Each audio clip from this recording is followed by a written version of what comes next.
He's still on Valium.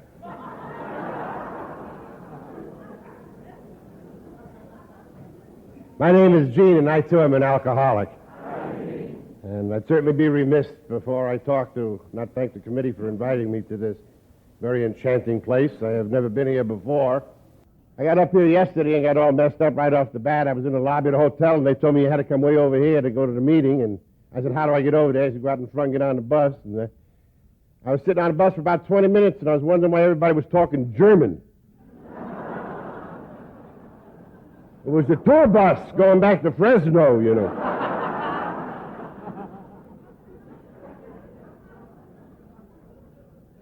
But I finally made it, and here we are. When I say I'm an alcoholic, I base that definition how I interpret the definition of the word alcoholic, as it's defined in the 3rd chapter of the book Alcoholics Anonymous, wherein it says that we alcoholics are men and women who have lost the ability to control our drinking.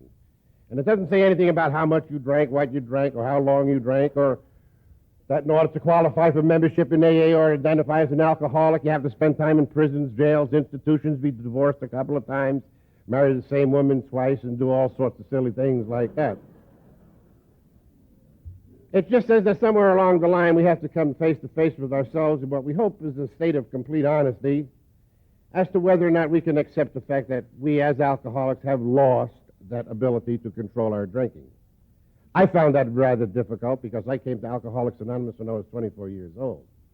And I was 6 years obtaining my first year of full sobriety because I could not accept the fact that I had lost that ability to control my drinking. One of the men that was working with me in those days told me that losing that ability was similar to losing your virginity. Once it's gone, you know. But like so many other people, even applying to my virginity, I tried to have others think I still had it, but I knew I didn't, you know. As a result of that, you know, I arrived at a point in my life where I'd done the exact thing that I was told to do. You know, many people who come to AA say they had difficulty in accepting the regimen, you know, and doing what they were told, following directions. I didn't have that trouble. As a matter of fact, the very first thing that was told to me in AA, I went out and did.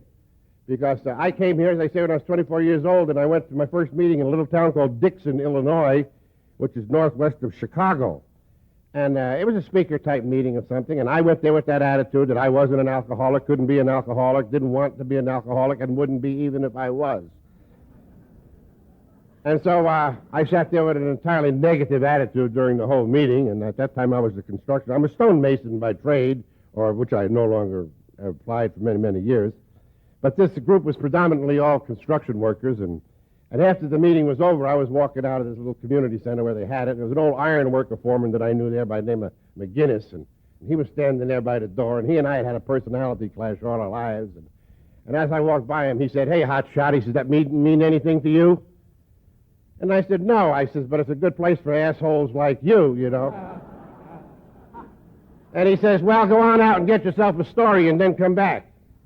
And I did exactly what he said. You know. I came back 6 years later, and I made Muggs' drinking sound like he had spent most of his time in Disneyland, you know.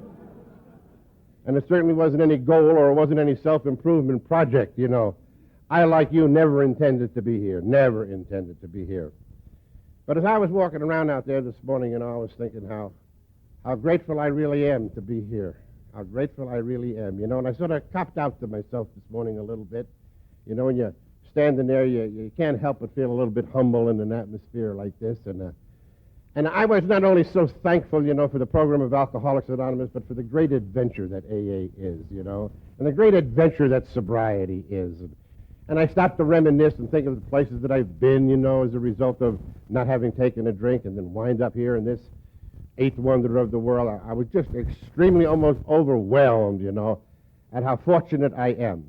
And it's because of that gratitude right now I can stand here, you know, not sorry for anything that's ever taken place in my life.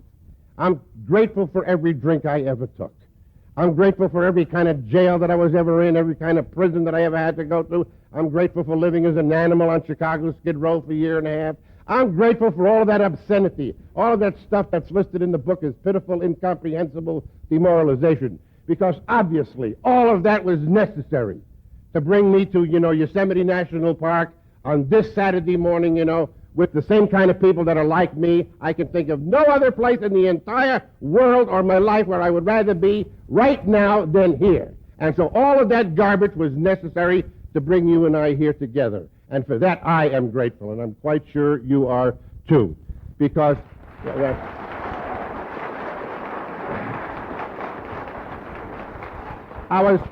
as I was standing there, watching that water come over the falls, I was thinking of, the great things that nature has done, and fantastic things, and I guess they're referred to as miracles. And often in AA, we are referred to as miracles. And many of you know that I have a lot of trouble with the English language, so I refer to the dictionary a lot, and I'm always looking up words so I can get the full understanding of them. And so I looked up the word miracle because I'd heard it so many times in AA, and it sure became evident here this morning, The word miracle, as it's defined in most standard dictionaries, says that a miracle is any event or happening that defies or denies known scientific fact. And certainly each of us in this room has defied known scientific fact. I can't speak for you, I can only speak for myself. But there have been, on 3 occasions in my life, when men of medical science have notified my next of kin, wives, or whoever happened to be around at that time, that I was about to die, that my lifespan was going to be measured now more or less in minutes or possibly in hours. That as a result of my abuse with alcohol, that life was going to terminate for me. On 3 occasions, men of science have said that. Men of religious science have lit little candles and sprinkled me with water and put out little sort of ornaments, and said that my life was about to be over, too, And yet here I am, and here you are, the evidence that we have fulfilled the definition of the word miracle by denying and defying those known scientific facts, I never intended to be an alcoholic, and I don't think anybody in this room ever intended to be an alcoholic. But as I just said, if I had it all to live over again, I'd want to do it the exact same way I did, because that's what got me here. That's what got me here. And we are fortunate to be here. I spent a lot of time, trying to find out why I was an alcoholic. Whether that's important or not, I don't know. It might be important to know why you're an alcoholic, because you might be able to use that knowledge to defend yourself against the possibility of taking a drink. And I said that to somebody at breakfast this morning. They said, "What do you mean a possibility of taking a drink?" They said, "Hell, you wouldn't take a drink now after all of these years." And I was like, "Hell, I wouldn't." And I said, "Son," you better remember this, we all walk with clay feet, and I don't care how long you've been around here, or how much you think you know. The possibility for us to take a drink is still out there, still out there.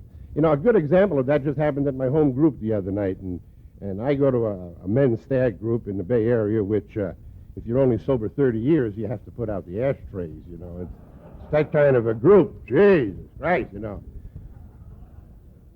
And we were talking about different things, and the possibility of us taking a drink. And there's a guy that sits, I want to show you how sick I still am, We've been going to this group, all of us, so long that we all have our own seats, If somebody happens to be in your seat, they give them that kind of crap, And if they put the literature on the wrong side of the table, everybody gets upset about that, And I've been sitting alongside of the same guy for years. His name is Orrin. And I don't know if you got any Orrins in your group, but this guy is probably keeping me sober because I hate him. He's one of them bullet pickers. You ever see a bullet picker? That's a guy that picks his nose, He's about 41 years sober. And all he ever does is to meet, and he sits there like this. Now, that isn't so bad, but when he gets one, he rolls it. And he spends about 5 minutes doing that. Then he sort of looks around to see if anybody's looking. If nobody's looking, he goes, "I'd like to kill him. I'd like to kill him." And he never really contributes anything positive to the meeting.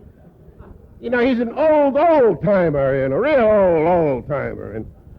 And after everybody discusses things intellectually, Orrin puts his last 2 cents in because he's reserved the right to be the final commentator, And he goes, "You couldn't get me to take a drink for $1 million,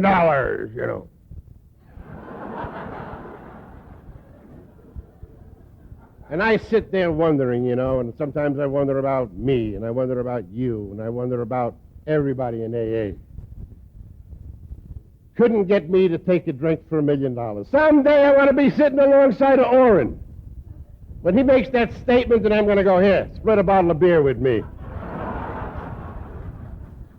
And I ask you this only to be answered to yourself, of course. But it might be good for you to answer this question truthfully, because it'll show you why we need meetings, why we need each other, and why we need this program. If you're sitting there smug in your sobriety, think for 1 minute.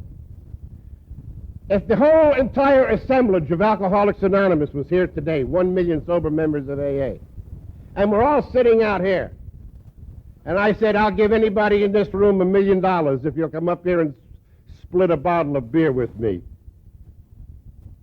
how would you answer? How would you answer? Now, I'm quite sure you know how you answered. Now you know why you go to meetings, see? And some of us would sell out for a hell of a lot cheaper than that. You want to try?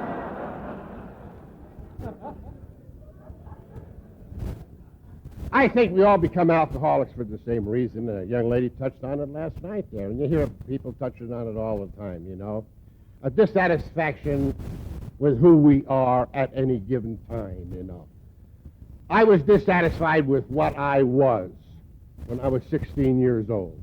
I'm a street kid from the Lower East Side of New York City. I was born and raised during what they refer to as the Great Depression.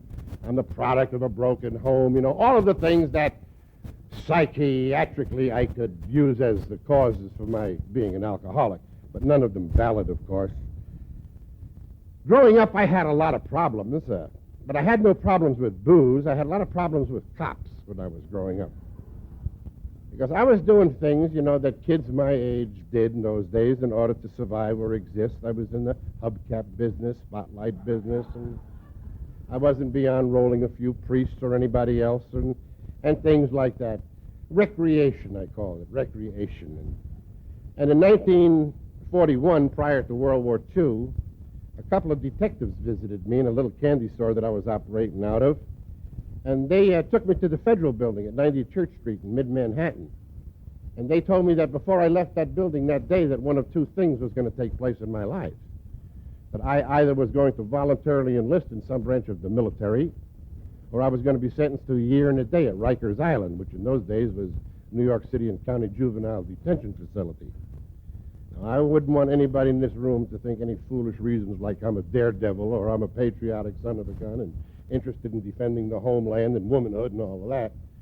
It just made more sense to me to go into the military than to go to a reform school for a year and a day, Now, that was no big decision because that was prior, of course, to World War II.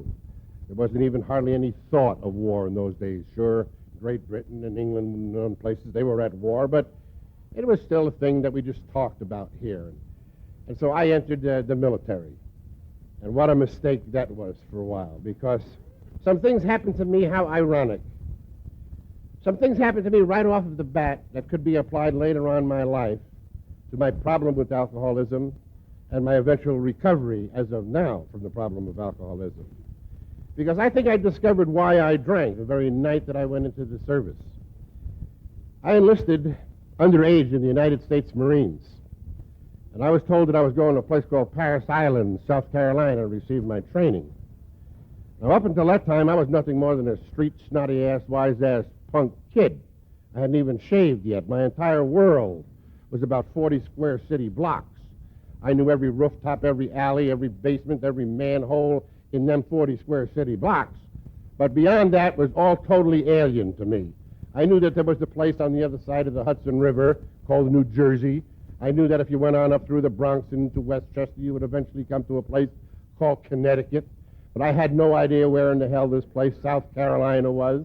I didn't know whether you flew there, walked there, took a boat or train or a car. And I thought if you got there, you had to start shooting Indians because outside of New York was all Indians, all Indians.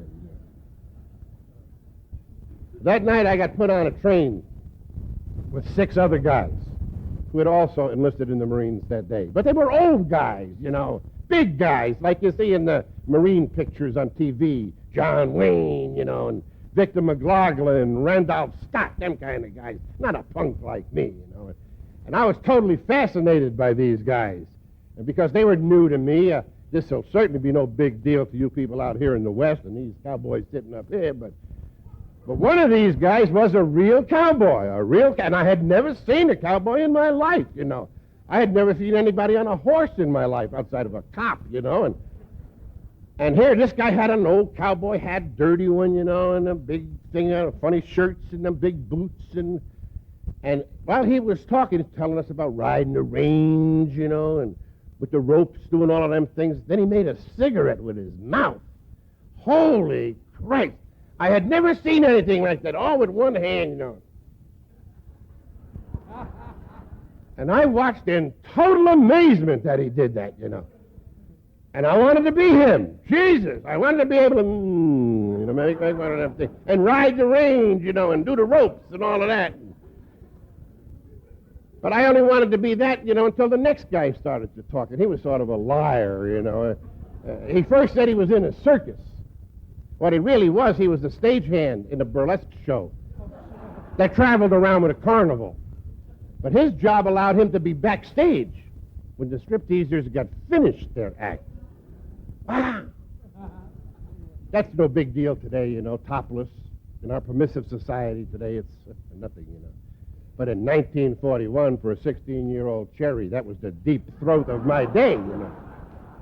And I wanted to be him. I wanted to be him.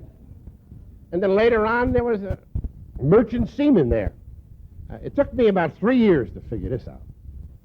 He said he had lost his ship in New York. And many a night I'd laid, you know, trying to go to sleep. How the hell can you lose a ship in New York? Well, in order to escape whatever kind of punishment the Maritime Service was going to put out, he had enlisted that day under a fictitious name in the Marines. And so these were the kind of guys that were on that train with me. And I wanted to be each one of them. I believe that's the beginning of the development of the alcoholic personality. Wanting to be somebody other than what I am. I believe that's the basic reason all of us have ever taken a drink. To effect a change. To effect a change. Now, I knew I was just a 16-year-old punk kid. I knew I wasn't a cowboy. I knew I wasn't in the circus, and I certainly knew I wasn't a merchant seaman.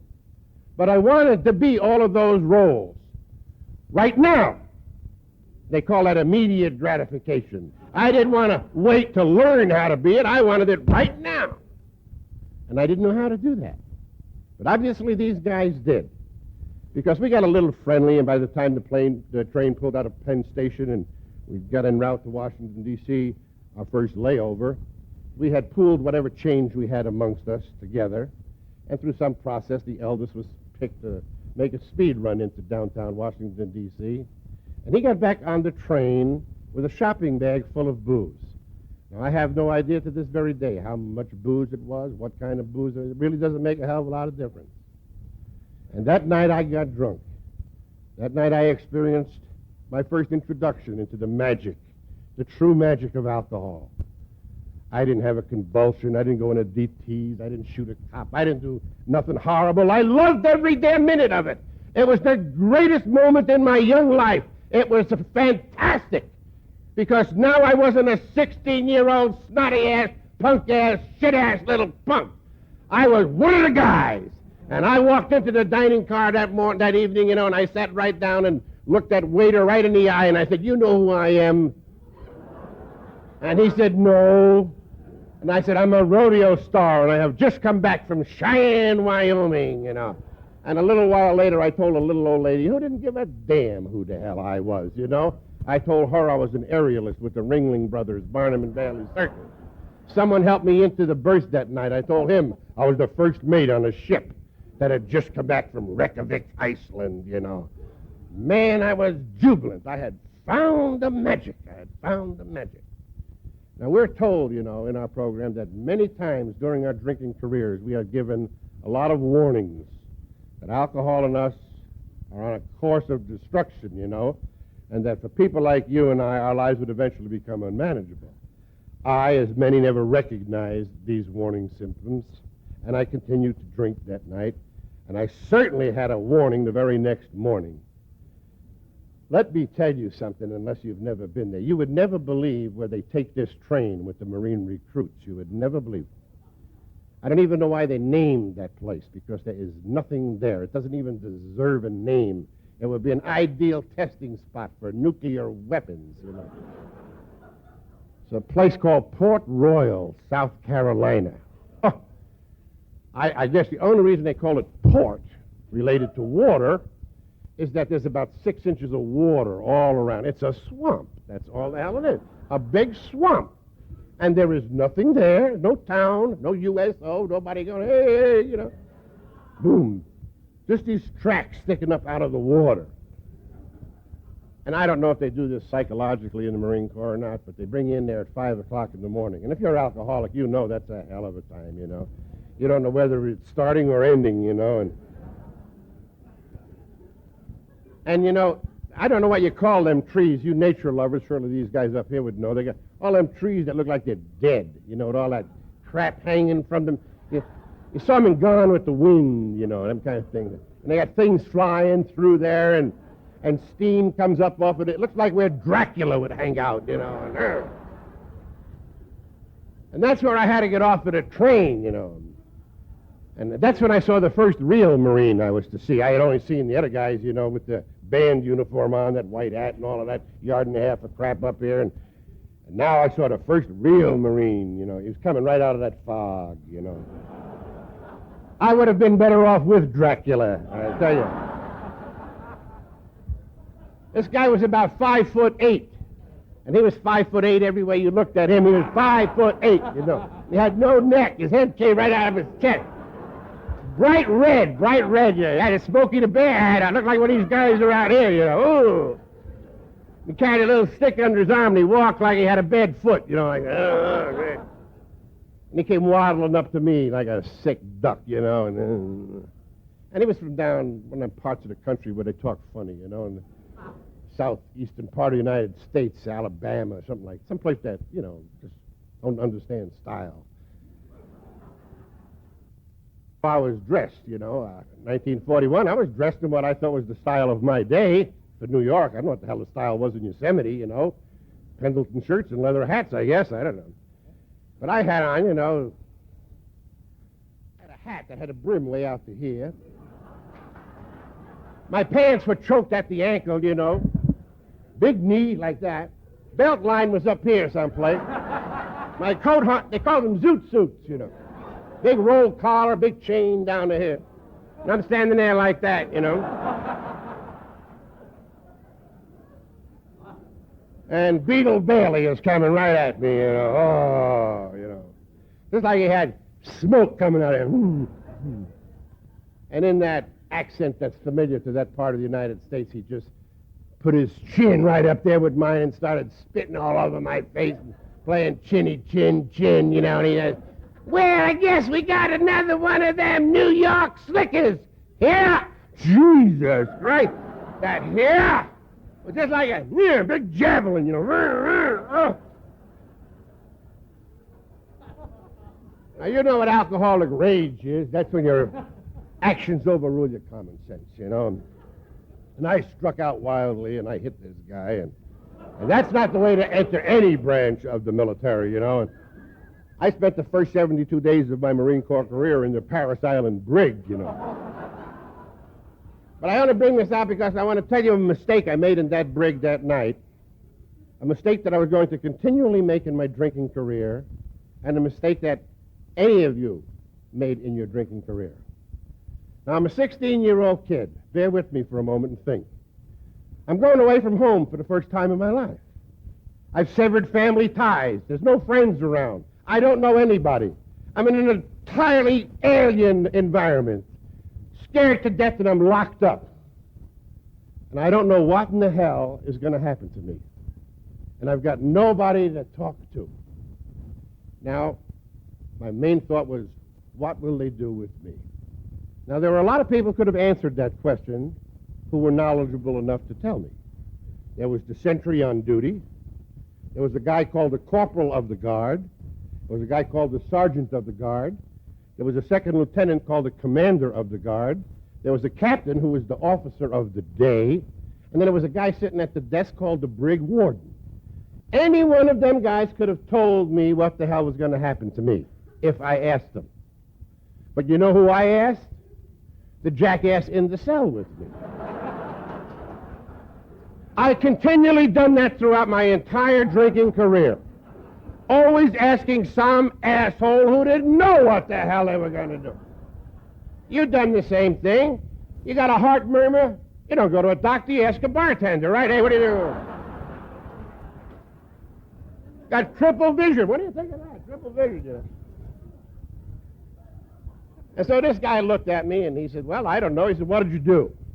So I related the little experience at the train, and he said, uh-oh. He said, did the guy you hit have any stripes on his arms? I said, 3. And he says, you hit a non-commissioned officer. Well, that didn't mean anything to me. What the hell do I know, 16-year-old? I said, so tell me what's going to happen. He said, well, striking a non-commissioned officer in the Marine Corps is punishable by a general court-martial. You know, what's a general court-martial? He says, well, some of the things that they can do as a result of a sentence of a general court-martial is they can hang you, shoot you with a firing squad, or confine you to a naval prison for the remainder of your life. Those still are, to this very day, sentences of a general court-martial. Wow. Holy Toledo. I'm sitting in there in that cell crying my heart out, wondering what the hell is going on here. Outside, somebody's deciding whether to shoot me, hang me, put me in prison for the rest of my life. Where are you, mother, you know? And that night I said something that I said 1,000 other times, and so did you. I said, oh, God, get me out of this and I'll never do it again. And a few days later, I got out. But I didn't give God any credit for that. I thought it was because they figured I was a good shot. Looked like good material or something like that. Didn't want to waste time in that. Well, shortly after that, the war broke out, and the Japanese took care of my drinking problem for a long time. So I didn't really have any drinking problem in the military. But when I came back, I had a drinking problem, a severe drinking problem. I didn't recognize it. I just thought I was a heavy drinker. And rather than insult you and bore you and relate to you blow by blow everything that happened to me as a result of my drinking would be rather embarrassing for me to do to you. I think what's more important, you know, is how we recover, why we recover, and what we do with our recovery. I could stand here, you know, and talk to you about prison and jails and institutions and skid rows and things like that. But, you know, that's how it happened. That's how it happened. It's important that I remember that. It's important I remember that. But like that little cartoon you see around sometimes that shows 5 or 6 guys standing around the quicksand pile, and it shows the jackass slowly sinking in the quicksand. All of a sudden one of them says, hey, the problem isn't how he got there. The problem is how are we going to get him out? How are we going to get him out? In the book Alcoholics Anonymous, it talks about people like me and perhaps like some of you. I'm about to say something right now that's going to be rather hard and cold. But I say it only out of love, because I think it's always necessary that we constantly and continually remind ourselves of just who we are and where we are. You know, our experience, and the young lady said it last night, you know, our experience tells us, very sadly and tragically, you know, that perhaps everybody in this room here this morning is not finished drinking. You know, there are people, for reasons perhaps known only to them, who are going to drink again. Now, before you look askance at me and think that I've originated those thoughts, I refer you to the book Alcoholics Anonymous, because that's where that thought comes from. And if you haven't had time to read the book, I'll quote it for you. It says, quote, despite all that we can say, many who are real alcoholics, by every form of self-deception and experimentation, will try to prove themselves the exception to the rule. Therefore, non-alcoholic. I was one of those people. I was one of those people. I didn't want to be an alcoholic. But let's take a look at the attempt, the pursuit, the illusion, the book says, the persistence in an illusion that somehow, some way, someday, I could again drink like a so-called normal person. Well, in that attempt to become a normal person, a normal drinker, you and I know that as alcoholics, in that attempt, we will literally put our lives right up on the line. People will die as a result of trying to become a normal drinker. People will lose their families as a result of trying to be a normal drinker. Jobs, careers, education, all of this stuff that's referred to as pitiful, incomprehensible demoralization is destined to take place in an attempt to become a normal drinker. And you know the sheer insidiousness of that is that there's not an alcoholic on the face of this earth who could tolerate for more than 3 seconds the conditions surrounding normal drinking. Or have you forgotten how normal drinkers drink? Watch them sometime. I watched some over in that Moon place there last night, Moon Lounge or whatever they call it. You know. They go out and leave half of a drink on the bar. Good night. Oh, jeez. They say they're damnedest things. I've had enough. No thanks. Two's it for me. Let's have a drink. They put caps back on bottles. They say, let's eat.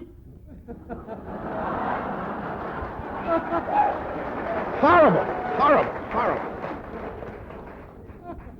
It's good that we can laugh at ourselves, you know. But it's tragic at the same time because you and I know that there are people in this room that are going to make that attempt. Make that attempt to be a normal drinker. Good God, how monotonous that would be, to be a normal drinker. You know, I want to share something with you. I just thought of it as I said, normal drinker. It's a feeling that I have, you know. First off, I should explain a little bit about it, or I'll hold it off for a little bit, because I want to tell you one of the mistakes that I made in the beginning. You know, I have tried, you know, all the time I've been in AA to maintain, you know, strict adherence to the principles, the concepts, and the steps of this program. And in the first 6 years that I was here, I also thought I was doing that. But a guy told me after 6 years, you know, he said, look, you're still drunk. And I said, well, I don't know what the hell is wrong, Harry. I says, you know, I think I'm doing everything. I said, I've been around AA now for 6 years. And that's when he says, hold it. He said, what did you just say? And I said, well, I don't know. I said, I've been around. He says, hold it. I have been around. He said, that's your problem. And I didn't quite understand what he meant. He says, you're still drinking because you are not a participant. He says, you have been around AA. You have to be in AA. Now, I thought of that this morning. As a matter of fact, I thought about that as I was driving over here from Monterey. I don't live in Monterey, don't get me wrong there. I live in the Napa Valley in the wine country. But I can say that. They don't have anything like, I used to drink that Pride of Lodi. And they don't have that in Napa, I'll tell you that. I live in a little town called Calistoga. A little town looks like where Tom Sawyer would live. Nothing exciting in our town except when one of the women members of our group gets drunk. Then everybody wants to 12-stepper, you know. But I was thinking about it as I was driving up this 140, you know, and I began to feel Western, you know, and I stopped someplace, a Miners Inn or something, to have lunch or something, and I wanted to buy one of them old hats, you know, and I was really getting in the mood, and I'm driving through the canyons here and all of that, and I expect to see the Indians coming any minute, and, you know. And then I thought of this little incident, which I have told people about on occasions, of the difference of being in AA and being around AA.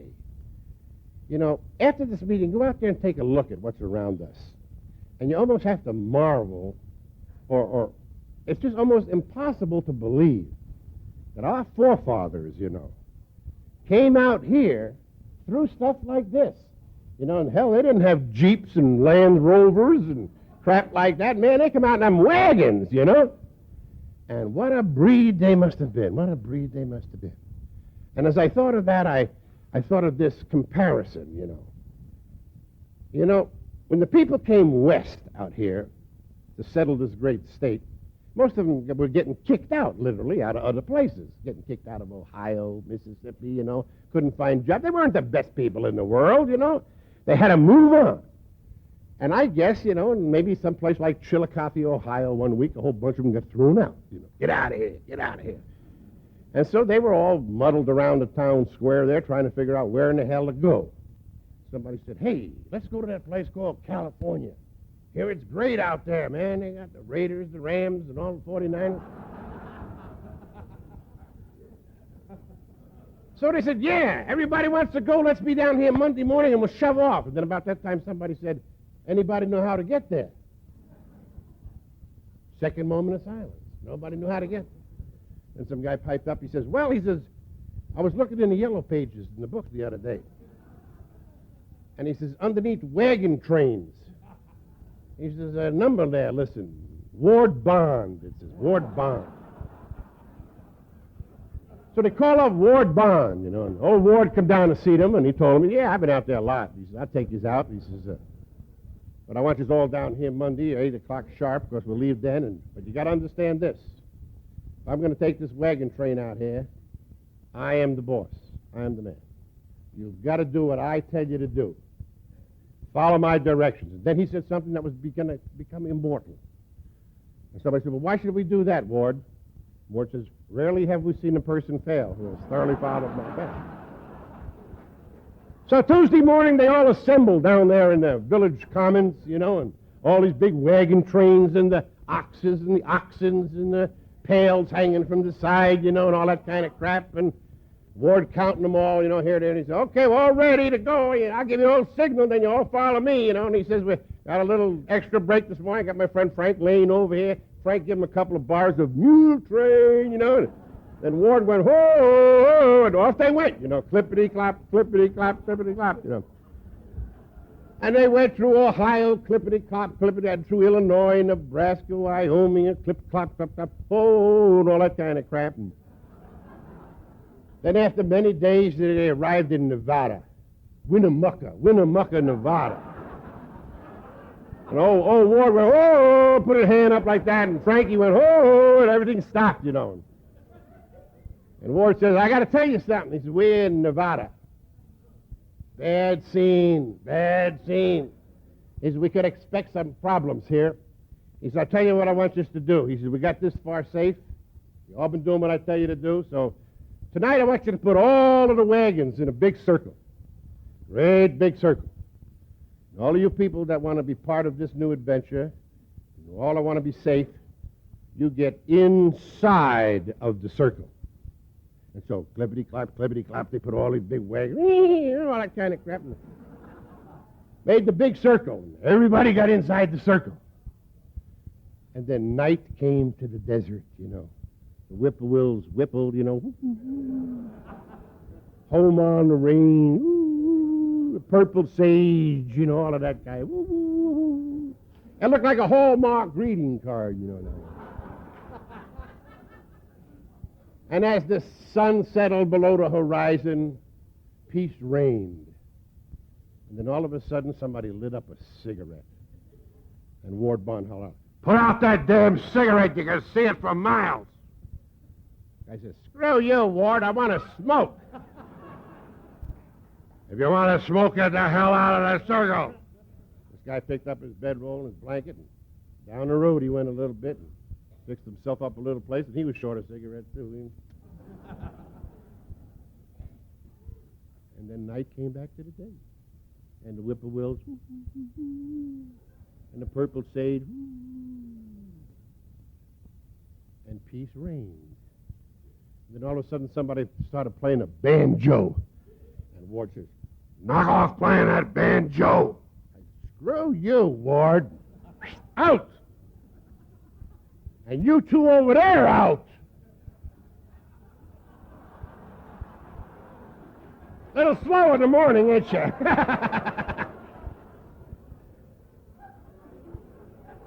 They were playing Trivial Pursuit. So they all got outside of the circle. And then night came back to the desert. And the whippoorwills whipple. And it looked so nice, you know. There was the wagon train, you know. Hallmark greeting card. And peace came to the desert. And about that time, you looked up on the mesa. And up there in their pintos was Cochise and Sitting Bull. And they were looking down at the Hallmark greeting card, you know. And Sitting Bull said to Cochise, he said, Co. Co says, what do you want, Bull? He says, look like Ward Bond got one of them wagon trains down here again. He says, yeah, that's his style down there. Put them all in a circle, Co. Co says, Jesus Christ, came all the way over here for nothing. Well, maybe on the way back we'll stop off at Bighorn and see what that asshole Custer's doing. So they got ready to leave, and all of a sudden Bull said, hey, Co, hold it. Co says, what's up, Bull? Bull says, look over there, Co. Co says, where, Bull? He's out there to the left. And Co says, I got you. He's that guy over there smoking. Bull says, you got him. Look at way over there. Look at the guy with the banjo. Bull says, got him. Oh, Jesus, look at them two over there. He says, well, we don't have to go home empty-handed. And down off the mesa they came, you know. And they got the guy with the cigarettes, they got the guy with the banjo, and they got two over there in the corner playing Trivial Pursuit.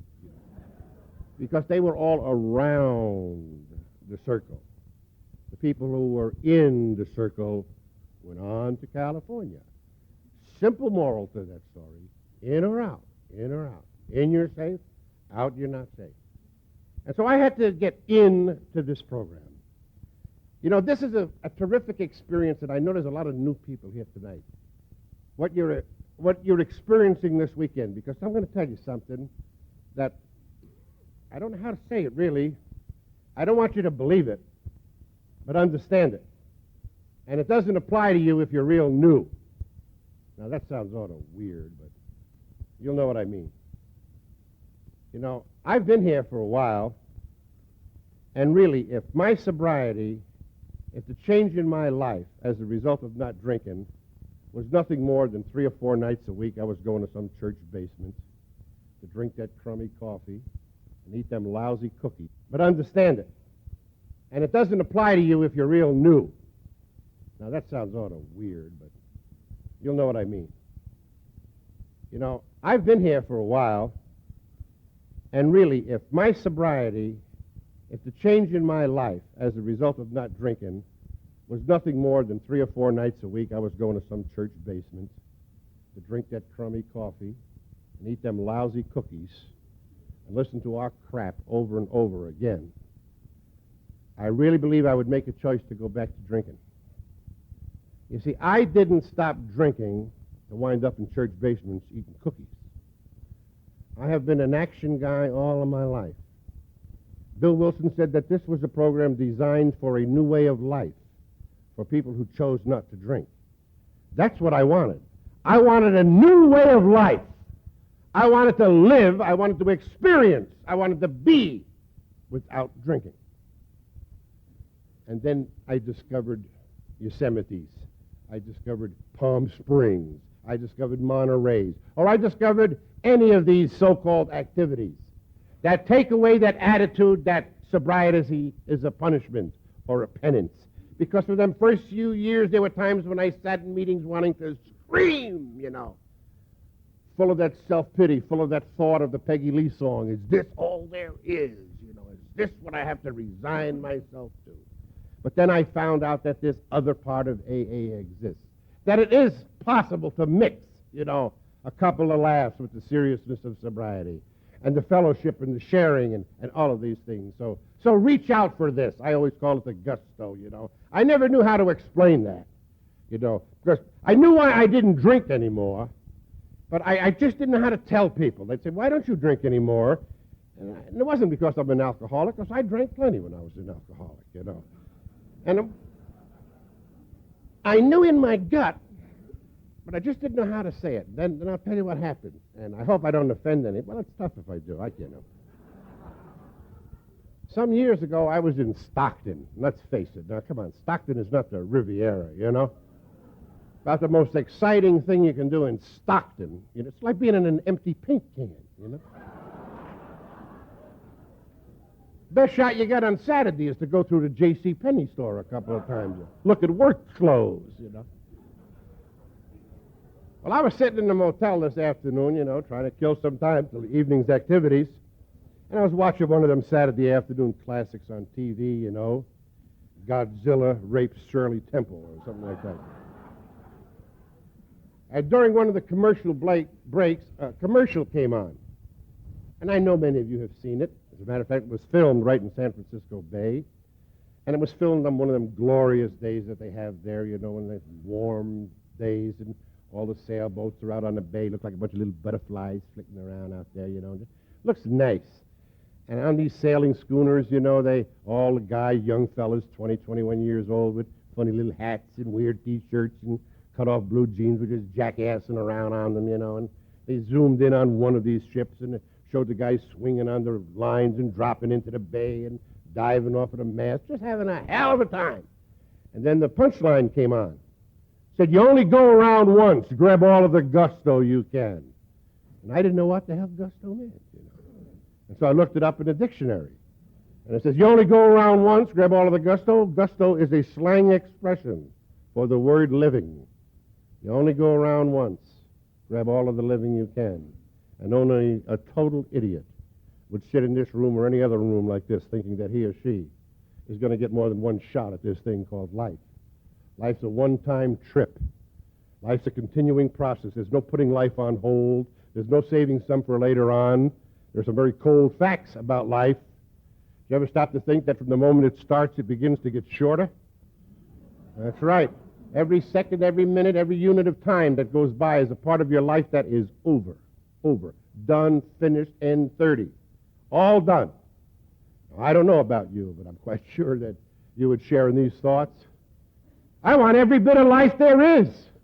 Hell, I want to go every place there is to go. I want to see everything there is to see. I want to read every book there is to read. I want to hear every song that's ever been sung. I want it all. There's nothing wrong with that. Except common sense tells me, of course, that, hey, come on, you can't get it all.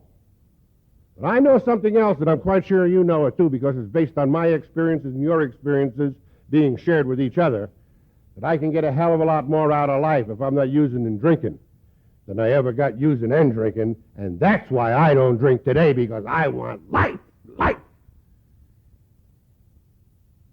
And let me tell you how I feel about this now. Not too long ago, and I apologize if this gets a little bit off of AA. It's not really off of AA, but it took place at a non-AA activity. I have, as I said before, tried to live by the traditions and the concepts of this program. Can't endorse or oppose any outside causes. You got to sit there and take a little lip once in a while and just smile and forgive them, you know.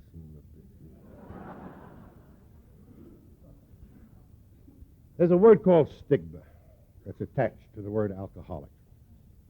And it's sad and tragic because that stigma has caused many of our brothers and sisters to forfeit their lives. It's hard perhaps for some of us to realize that there are people who chose to die rather than identify as an alcoholic. But you know how that is. And then there are the misinformed, the ignorant, who are out there who still belittle and berate you and I as alcoholics, you know. Some months ago, I was invited to participate in a non-AA activity in a place called Montpelier, Vermont. The only thing good about that whole weekend was I brought home 4 gallons of maple syrup. I left one of them in a goddamn airport by mistake. But it was beautiful. Now you know why I got the belly. But anyhow. That started out to be one of the worst weekends of my life here. From the minute it started on Friday, I was sort of the token alcoholic. All of the other people were psychiatrists, psychologists, and people of religious backgrounds, you know. And the entire weekend was going to be on alcoholism. And they had invited me just so I guess that people could see what one was, you know. And I sat there tolerating it because, quite honestly, I got $750 for that. So, you know, it's a pretty good deal for me. But paid for my season tickets next year for the Giants, so what the hell. But I sat there that whole weekend, you know, listening to them people knock me and knock you, you know. The same old cliches we've heard for years. The so-called lowly drunkards of the world, the outcasts of society, the scum of the earth, like over in Ireland they refer to us as the strange ones.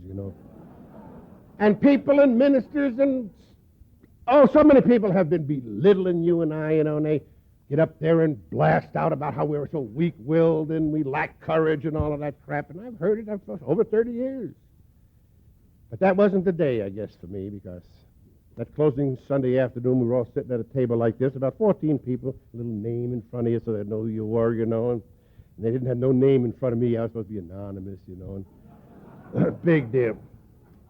And so everybody participated in this thing, and there was a minister was closing, and it doesn't make any difference what denomination he was, but he was closing this thing, and just before he closed it, he says, by the way, he says, our friend from California, anything you'd like to say in closing?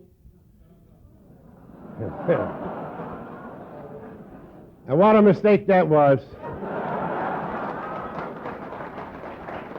My ass was red hot. It was puckering. And I said, yes, I says, there's a few things I'd like to say. And I can't quote it word for word. I sure wish I did, and I sure wish there had been a tape. Because at first, I said this out of anger. And I said it out of resentment. And I wasn't really too sure what I was saying. But the more I've thought about it since, and it's almost a year ago now, the more stronger these are my beliefs today. They say that we are weak-willed. They say that you and I lack willpower. Our common answer to that used to be rather humorous. We'd say, if you think willpower works, try it the next time you have diarrhea. Ha, ha, ha, we'd all laugh. But let's think for a minute. Alcoholics are supposed to be weak-willed, huh? Has there ever been a day or a time in your life when you wanted a drink that you didn't get it? Never. Nothing has ever denied me and you getting a drink when our will was so strong that we wanted it. They put me in prison to keep me from drinking. I drank more in prison than I did outside of prison. Where do you think Pruno was invented? By Robert Mondavi? Or who do you think discovered that if you took Griffin shoe polish and sifted it through a loaf of white bread, that you'd come out with a teaspoonful of alcohol? The House of Seagrams? And Coors sure as hell is not responsible for the discovery that you can take a can of Sterno red label and squeeze it through a T-shirt and come up with a beautiful elixir on the bottom of the T-shirt. These were all discovered by men, and probably women, whose will was so strong to drink that nothing was going to deny them. Now that might sound a little silly, but it's the truth. And a belief that I have that started out to be just sort of a funny is now reality to me, which exemplifies the strong will of the alcoholic coupled with the sheer ingenuity of the alcoholic. Because I believe if you took two alcoholics and handcuffed them together and tied them to a stake out in the middle of the Sahara Desert, that if these two guys came up with a desire to drink, it would only be a matter of time, and in a relatively short period of time, they'd discover a formula for distilling sand. I believe that. I believe that. So we are not weak-willed. And they say we lack courage. Is that right? We lack courage? If you be alcoholic, as I am an alcoholic, obviously you reached a time in your life when alcohol was the most important thing in your life. I know that to be true because I know some of you on a more personal basis in this room this morning, and I have heard you attest to that truth. Because I've heard some of you say, Jesus Christ, give me a drink before I die. Convinced that you were going to die if you didn't get a drink. I'm not proud of the fact that my life finally arrived at a point like that. As a matter of fact, to a point where it was about the time between drinks was the extent of my life. About a 20-minute period was all that I would have faith or trust in. I lived from one drink to the next. My only concern, just as soon as I got a drink, was would I get another one in 20 minutes? Or would I die? Now, it's a time like that when we face what some people would call a dilemma. A dilemma, I have been told, is when you have opposite answers for the same question, but both answers are valid. Sort of sounds a little screwy, because how could you have opposites mean the same? Well, my example for that was when I had regressed to that point in my life, where as an animal, and that's the only way I could describe myself on Chicago Skid Row, I would shuffle into a saloon in the morning, a place called Big Rothschild's, and I would just sit there at the bar because there was no need for communication anymore. The bartenders knew you and knew what and everything. 4 ounces of cheap wine for 15 cents was placed in a 7-ounce paper cup because that's the only thing you could hold in the turmoil of your stomach. And you know, alcoholics cry in the morning on Skid Row. Maybe some of you don't know that. Yeah, they always cry before they get their first drink. Yeah. They don't want anybody to know that. They don't want nobody to see that, but they all cry. You see, because that's the only time that day that you're forced to live in reality. And you know what you've become. And you know what you're becoming.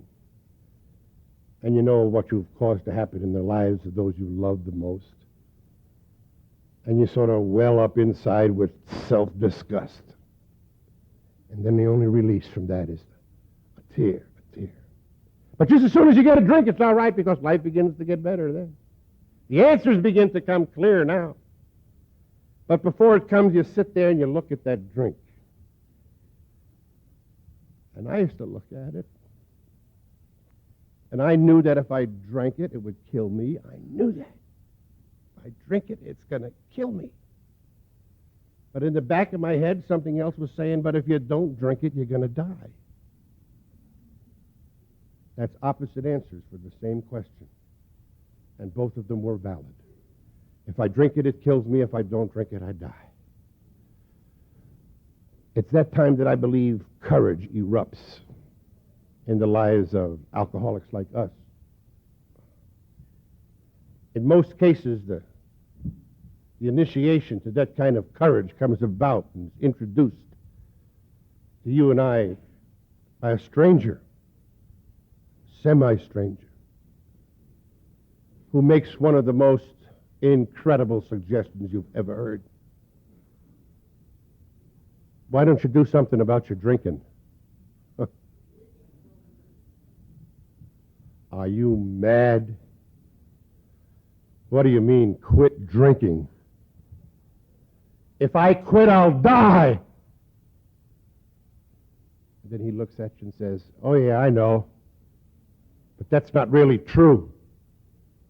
And as you look at him, getting ready to rebuff him, you notice that his eyes are white, that his shirt is clean,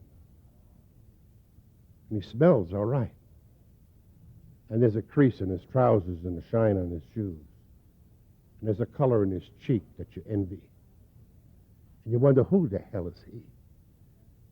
How do you know? And then he says, because I was like you.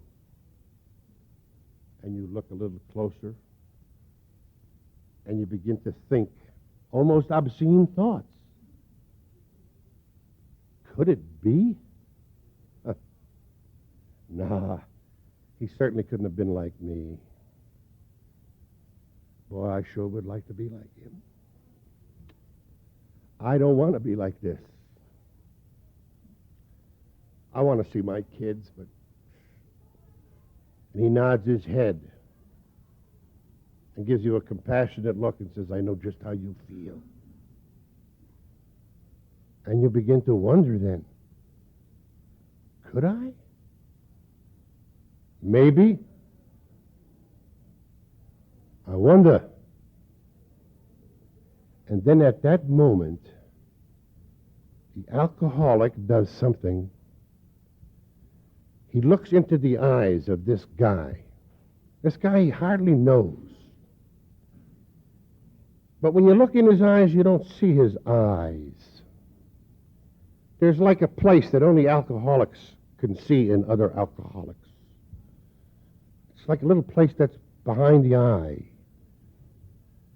And in there you see things that say hope and companionship, fellowship, understanding, compassion.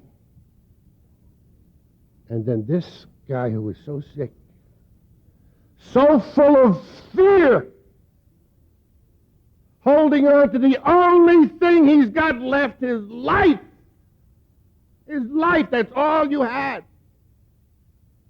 And without any guarantee, without any promise, without any evidence that it's going to work, on nothing more than faith, pure faith in another alcoholic, he lays gently into his hands his life.